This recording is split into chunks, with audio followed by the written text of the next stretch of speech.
السلام علیکم ورحمۃ اللہ وبرکاتہ۔ محترم بزرگوں، دوستوں، عزیز ساتھیوں اور پیاری محبتوں، اللہ تعالیٰ کی ذات سے کبھی امید ہے کہ انشاءاللہ آپ تمام حضرات بخیر و عافیت ہوں گے۔ کافی عرصہ ہو چکا ہے آپ کے سوالوں کے جوابات ریلیز نہیں ہوئے ہیں۔ انشاءاللہ آج کی مجلس میں بہت سارے سوالوں کے جوابات دینے کی کوشش کریں گے۔ تو سب سے پہلا سوال کیا ہے التمش بھائی نے، کہتے ہیں کہ میں کچھ سوچ رہا تھا، سوچ والی بات یہ تھی کہ میری زندگی برباد ہو گئی ہے، پھر ویسے ہی اچانک اذان شروع ہونے لگ گئی۔ میں نے یہ سنا ہے کہ اگر آپ کچھ سوچ رہے ہیں، کچھ کام کر رہے ہیں، کچھ بول رہے ہیں اور ایسے وقت اللہ تعالیٰ کا نام لیا جائے یا اذان وغیرہ شروع ہو جائے تو وہ کام بالکل صحیح ہو جاتا ہے۔ یہ بات کیسی ہے؟ دیکھیے، یہ لوگوں کے غلط عقائد میں سے ایک عقیدہ ہے۔ آپ بات کر رہے ہیں، کچھ سوچ رہے ہیں، کچھ کام کر رہے ہیں، لائٹ چلی جاتی ہے، لائٹ آ جاتی ہے، لوگ اس کو شگون لے لیتے ہیں کہ میرے ساتھ جو میں نے کہا ہے واقعتاً ہو جائے گا یا نہیں ہوگا۔ اسی طرح اذان شروع ہو جاتی ہے اور بھی کوئی نیک یا پھر برا کام ہو جاتا ہے تو لوگ غلط تصورات اپنے ذہنوں کے اندر بٹھا لیتے ہیں، عقائد اس طرح بنا لیتے ہیں، تو یہ بالکل صحیح اور درست نہیں ہے۔ جو کچھ ہوتا ہے وہ من جانب اللہ ہوتا ہے، جو مقدر میں ہے وہ ہوتا ہے۔ اچھا مقدر ہے تو اچھی بات ہوتی ہے، برا مقدر ہے تو برے حالات ہمارے ساتھ پیش آتے ہیں۔ تو اگر آپ کچھ سوچ رہے تھے اور کچھ ہو چکا ہے، اذان ہو چکی ہے، نماز کا وقت ہو چکا ہے، یا پھر صبح ہو چکی ہے، شام ہو چکی ہے، تو یہ وقت کے بدلنے سے اور کچھ کام ہونے کی وجہ سے آپ کے اعمال پر، آپ کی سوچ پر، آپ کے کاموں پر کچھ ایفیکٹ اور سائیڈ ایفیکٹ نہیں ہوتا ہے۔ توکل آپ اللہ پر رکھیں کہ اللہ تعالیٰ نے ہمارے مقدر میں جو کچھ لکھ رکھا ہے وہی ہوگا۔ اب اگلا سوال رشیدہ خان کا ہے، کہتی ہیں السلام علیکم مفتی صاحب، میرا سوال یہ ہے کہ ہم پر جو بھی حالات گزرتے ہیں، ہم رسول اللہ صلی اللہ علیہ وسلم کے بارے میں کچھ اچھا کہتے ہیں یا پھر جیسے کوئی آدمی کافر ہے وہ کچھ برا کہتا ہے، تو کیا رسول اللہ صلی اللہ علیہ وسلم کو اس کا پتہ چلتا ہے؟ اور کیا یہ اختلافی مسئلہ ہے یا پھر کوئی ایسی بات ہے کہ ہم جو کچھ بولتے ہیں، کہتے ہیں، وہ سب کے سب رسول اللہ صلی اللہ علیہ وسلم کے سامنے پیش ہوتے ہیں؟ مطلب یہ کہ ہمارے اعمال رسول کے سامنے پیش ہوتے ہیں یا نہیں، اس کے بارے میں بتائیں۔ دیکھیے، رسول اللہ صلی اللہ علیہ وسلم پر اپنی امت کے جو اعمال ہے وہ اعمال پیش ہوتے ہیں، یہ بالکل صحیح بات ہے، آتھینٹک چیز ہے، یہ احادیث سے بھی ثابت ہے اور یہ اہل سنت والجماعت کا عقیدہ ہے۔ اسی طرح جتنے بھی انبیاء علیہم الصلوۃ والتسلیم گزر چکے ہیں، ان تمام کی امتوں کے اعمال ان نبیوں کے سامنے پیش کیے جاتے ہیں۔ اسی طرح بعض روایتوں سے یہ بھی پتہ چلتا ہے کہ والدین جو ہوتے ہیں، آپ کے جو پیرنٹس ہوتے ہیں، ان کا انتقال ہو چکا ہے، یا پھر جو آپ کے اور رشتہ دار ہوتے ہیں، ان کے سامنے بھی آپ کے اعمال پیش کیے جاتے ہیں۔ آپ صلی اللہ علیہ وسلم پر روزانہ صبح شام اپنی امت کے اعمال پیش آتے ہوتے ہیں یا نہیں ہوتے ہیں، اس کے بارے میں کچھ ایسی بات تو نہیں ہے، بہرحال اعمال پیش کیے جاتے ہیں۔ آپ اچھے کام کریں، برے کام کریں، کافر ہیں، مسلم ہیں، جس اعتبار سے آپ کے عقائد ہے، آپ کے اعمال ہے، آپ نیک کام کرتے ہیں، برے کام کرتے ہیں، یہ تمام چیزیں نبی صلی اللہ علیہ وسلم پر پیش کیے جاتے ہیں، یہ اختلافی مسئلہ نہیں ہے۔ اگلا سوال ایک صاحب نے کیا ہے، کہتے ہیں کہ مانا کہ کوئی آدمی سوسائڈ کرے، سوسائڈ کرتا ہے، وہ 11 بجے دن میں مر بھی جاتا ہے، اگر وہ سوسائڈ نہیں کرتا ہے تو کیا وہ 11 بجے دن میں نہیں مرتا؟ دیکھیے، سوسائڈ کرنے کی وجہ سے، اپنے آپ کو قتل کر دینے کی وجہ سے، یہ ایک ایسا عمل ہے جس کی وجہ سے انسان بہت بڑا گنہگار ہوتا ہے۔ احادیث سے پتہ چلتا ہے کہ اگر کوئی آدمی خودکشی کرتا ہے، جس ذریعے سے اس نے اپنی جان لی ہے، اس ذریعے کو وہ اپناتا رہے گا اور اس کو یہی سزا اللہ تعالیٰ مقدر کر دیں گے۔ دوسری چیز یہ کہ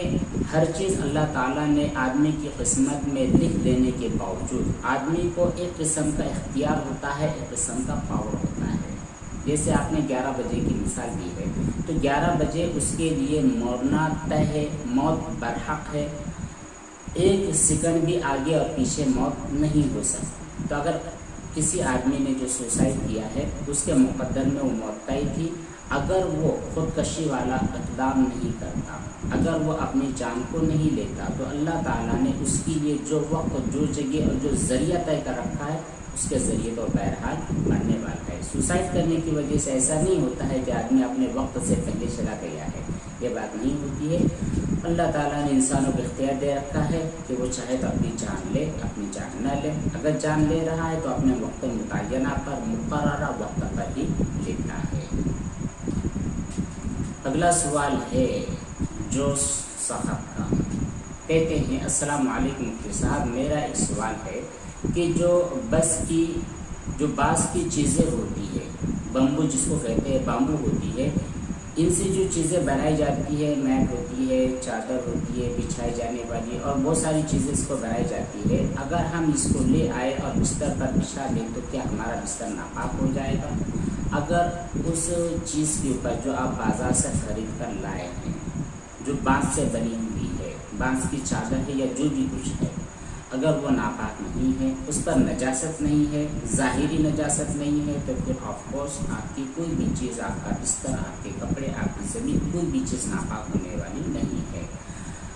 جب آپ کو یقین ہو جائے کہ واقعتاً اس کے اوپر نجاست ہی تھی، مان لیجیے پیشاب لگا تھا، خون لگا تھا، اور بھی کوئی نجاست لگی تھی، وہ نجاست اگر ٹرانسفر ہوئی ہے، کسی چیز پر لگی ہے، تبھی وہ چیز ناپاک ہوگی، ورنہ صرف بازار سے خریدی جانے والی چیز ناپاک نہیں ہوتی ہے۔ اگلا سوال محمد صاحب کا ہے، کہتے ہیں مجھے بیماری کے بارے میں خیال آتا ہے، کیا یہ وسوسہ ہے؟ دیکھیے، جب خیال پر اللہ تعالیٰ نے پکڑ نہیں کی ہے، حدیث مبارکہ ہے، نبی صلی اللہ علیہ وسلم نے ارشاد فرمایا، جو خیالات ہوتے ہیں، جو وہم ہوتے ہیں، انسان کے دماغ میں آنے والے جو وسوسے ہوا کرتے ہیں، ان کے اوپر پکڑ نہیں ہوتی ہے۔ جب اللہ تعالیٰ خود پکڑ نہیں کرتے ہیں تو پھر آپ بھی اس چیز کو نہ پکڑیں۔ یہ وسوسہ ہے، اس کو وسوسے کی جگہ ہی رکھے، یہ خیال ہے، اس کو خیال کی جگہ رکھے، واقعتاً آپ بیمار نہیں ہے، اس لیے کسی وسوسے کے پیچھے اور وہم کے پیچھے بالکل نہ پڑیں۔ اگلا ایک سوال ہے، جو چیز پیاری ہوتی ہے وہ چلی جاتی ہے؟ جی بالکل نہیں، بہت ساری چیزیں ایسی بھی چلی جاتی ہے جو ہمیں ناپسند ہوتی ہے، اللہ تعالیٰ اس کے لیے کوئی سبیل پیدا فرما دیتے ہیں، کوئی راستہ پیدا فرماتے ہیں کہ جو مصیبت، جو تکلیف ہمارے پاس تھی وہ اچانک میں ختم ہو جاتی ہے۔ بیماری یہ کوئی پسندیدہ چیز نہیں ہوتی ہے، لیکن بیماری ختم ہو جاتی ہے۔ اسی طرح آپ کے پاس کوئی ایسی چیز ہے جو آپ کے دل کو بھاتی نہیں ہے، آپ اس کو گوارا نہیں کرتے ہیں، لیکن اللہ تعالیٰ اس بری چیز کو ختم کر دیتے ہیں، اس کی جگہ پر اچھی چیز لے آتے ہیں، یہ بھی اللہ تعالیٰ کی طرف سے ہے۔ بعض دفعہ ایسا بھی ہوتا ہے کہ کوئی چیز آپ کو جان سے زیادہ عزیز اور پیاری ہوتی ہے، وہ اللہ تعالیٰ لے لیتے ہیں، یہ سب من جانب اللہ ہے، ایسا ہوتا نہیں ہے، یہ وہم ہے، یہ خیال ہے کہ ہم کو جو بھی چیز پسند ہوتی ہے یا جس چیز کا ہم بہت زیادہ خیال کرتے ہیں، جس کی بہت زیادہ کیئر کرتے ہیں، وہ ختم ہو جاتی ہیں، ایسی بات نہیں ہے۔ یہ سب مقدرات کے معاملے ہیں، جو مقدر ہے وہ ملے گا، جو مقدر نہیں ہے وہ ختم ہو جائے گا۔ اگلا سوال ہے، کیا کسی چیز کے بارے میں بار بار سوچنے کے بعد یا بات کرنے سے نظر لگ جاتی ہے؟ العین حق، حدیث مبارکہ ہے، نظر لگ جانا بالکل برحق ہے، لیکن نظر اس طرح لگتی ہے، اس کے لیے کوئی باقاعدہ کوئی مخصوص طریقہ نہیں ہے۔ چاہے آپ اس کے بارے میں بات چیت کریں، نہ کریں، دیکھیں، سوچیں، ہر ایک اعتبار سے کسی بھی طرح نظر لگ سکتی ہے۔ بار بار کہنے بولنے سے نظر کا تعلق نہیں ہوتا ہے۔ اگلا سوال ہے، پلوی کا، کہتی ہیں ہم بستری کے بعد بنا صابن کے نہانا چاہے تو چلتا ہے یا نہیں؟ جی بالکل چل جاتا ہے، اگر بنا صابن کے آپ کا جسم، آپ کی باڈی اچھی طرح صاف ہو جاتی ہے تو پھر یہ بھی چل جائے گا۔ اگر کوئی نجاست ایسی ہے جس کو صابن لگانا یا شیمپو لگانا ضروری ہو جائے، تب ایسی صورت میں آپ صابن شیمپو کا استعمال ضرور کریں۔ اور ویسے بھی جنرلی اگر آپ نے صرف 3 مرتبہ اپنے پوری جسم پر پانی بہا دیا ہے،